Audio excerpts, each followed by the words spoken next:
അപ്പോൾ ഈ കാണുന്നതാണ് തൂരച്ചെടി എന്ന് പറയുന്നത്. അതിൻ്റെ പൂവും കായുമാണ് നമ്മളിപ്പോൾ കാണുന്നത്. ഇതാണെങ്കിൽ നമുക്ക് പറിക്കാറായിട്ടുള്ള ഒരു ഹാഫ് പ്രായം എത്തിയിട്ടുള്ള അരികളാണ്. അപ്പോൾ ഇതിൻ്റെ കാ പറിച്ചിട്ട് നമുക്ക് തോരൻ വെച്ച് കൂട്ടാൻ സാധിക്കുന്നതാണ്.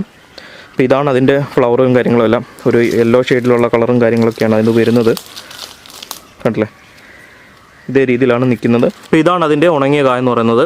ഈ കായയുടെ അകത്ത് നിന്നുള്ള അരിയാണെങ്കിൽ അല്ലെങ്കിൽ പയറുമണി നമ്മൾ പറിച്ചെടുത്തിട്ടാണ് ഉപയോഗിക്കാൻ പറ്റുന്നത്. പച്ചയായിട്ടും ഉണക്കലായിട്ടും ഉപയോഗിക്കാമെന്ന് ഞാൻ പറഞ്ഞു. ഇപ്പോൾ നമുക്ക് ഈ ഉണങ്ങിയെടുക്കുമ്പം നമുക്കാണെങ്കിൽ തൈയായിട്ടോ അല്ല എങ്കിൽ അടുത്ത നമുക്ക് ഉപയോഗിക്കുന്നല്ലോ പരിപ്പ് കറിയും കാര്യങ്ങളൊക്കെ വെക്കാനായിട്ടോ അല്ലെങ്കിൽ പല പലഹാരങ്ങൾ ഉണ്ടാക്കാനായിട്ടൊക്കെ നമുക്കിത് ഉപയോഗിക്കാവുന്നതാണ്. അപ്പോൾ ഇതിൽ കുറച്ച് പേര് കൊളസ്ട്രോൾ തന്നെ നല്ലതാണെന്ന് കുറച്ച് പേര് പറയുന്നുണ്ട്. അത്രത്തോളം നല്ലതാണ് ശരിയാണ് എന്നൊന്നും നമുക്കറിയില്ല.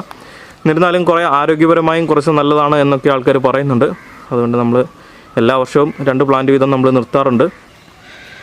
ഇപ്പോൾ നമ്മൾ കൃഷിയായിട്ടാണ് ചെയ്യുന്നതെന്നൊരിൽ അടിവെള്ളം കൊടുത്തുകൊണ്ട് ചാണകപ്പൊടിയോ എന്തെങ്കിലും ആട്ടിൻപുഴുക്കപ്പൊടിയോ അങ്ങനെ എന്തെങ്കിലും ഒരു ജൈവവളം അടിവളമായി കൊടുത്തുകൊണ്ട് തന്നെ നമ്മൾ അന്നരിൽ പയർ നടുന്ന പോലെ തന്നെ തടമൊന്നും എടുക്കേണ്ട, അല്ലാതെ തന്നെ നമുക്ക് കുഴി കുത്തി നമുക്ക് നടാവുന്നതാണ്. അപ്പോൾ അന്നരിൽ 2 ചെടികൾ തമ്മിൽ കൂട്ടിമുട്ടായിരിക്കാൻ വേണ്ടി ഒരു അത്യാവശ്യം നല്ല രീതിയിലുള്ള ഗ്യാപ്പ് ഇട്ടുകൊണ്ട് വേണം നടാൻ വേണ്ടി. അതിനുശേഷം 5 മാസത്തോളം ഇതിന് വളർച്ചാ കാലഘട്ടമാണ്. 5-6 കാലഘട്ടത്തോളമൊക്കെയും വളർച്ചാ കാലഘട്ടവും.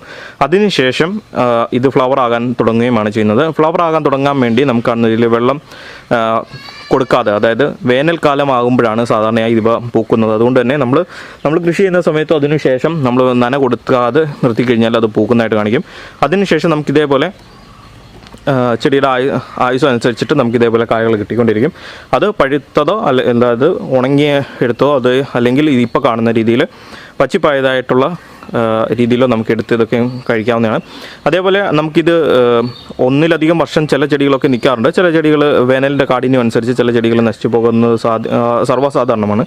പക്ഷേ നമുക്കിത് പ്രൂൺ ചെയ്ത് നിർത്തുകയാണെങ്കിലും നമുക്കിത് അടുത്ത വർഷത്തേക്ക് കിട്ടുന്നുണ്ട്. ആണല്ലേ, ഇത്രത്തോളം കാക നമുക്ക് അതിൻ്റെ അകത്ത് നിന്ന് കിട്ടിയിട്ടുണ്ട്. ഇനി അതിൻ്റെ അകത്ത് പരിപ്പ് എങ്ങനെ ഇരിക്കുന്നതെന്നൂടി കാണിച്ചു തരാം. കാണുന്നുണ്ടോ? ഇതാണ് ഇതിൻ്റെ പരിപ്പ്. ഇങ്ങനെ അടത്തിയിട്ടാണ് നമ്മളിപ്പം പൊളിച്ചെടുക്കേണ്ടത്. ഇനിയിപ്പോൾ അതുകൂടി ഞാൻ കാണിക്കുന്നില്ല, അത് ഞാൻ പിന്നെ കാണിക്കാം.